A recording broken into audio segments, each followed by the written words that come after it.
صديقي الصدوق جاي اكلمك النهارده في حاجتين مهمين جدا على السريع. باش نبدا باول حاجه، بسم الله الرحمن الرحيم.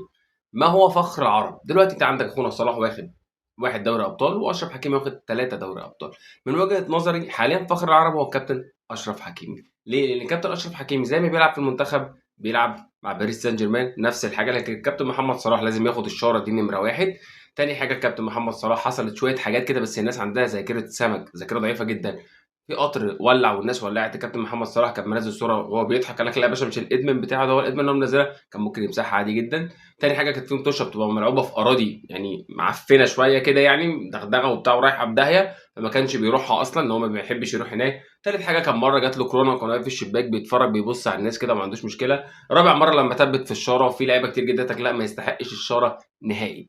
فده الفرق ما بين فخر العرب واللي الناس بتطلع بيه بقى السما وتروح وتيجي وبتاع ومفكره خلاص اللعيب ده عمل لنفسه تاريخ، يعني محدش يقدر ينكره. صلاح تاريخ لنفسه، بس تاريخ مع المنتخب مش موجود نهائي. تاني حاجه هنتكلم فيها النهارده هو تشجيع منتخبنا الوطني. في ناس كتير انقسمت بقى، قال لك باشا في ناس عايزه تشجع منتخب، في ناس مش عايزه تشجع منتخب، في ناس متضايقه، في ناس مش متضايقه. اقاويل كتير جدا.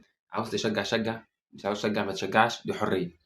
يعني الموضوع ملوش علاقه ان انا خلاص بقى طالما مش هشجع منتخب فانا مش وطني. انا لا، ملوش علاقه خالص. عاوز تشجع المنتخب شجعه، مش عايز تشجعه ما تشجعوش. دي كانت بس كلمتين على السريع كده. سلام عليكم.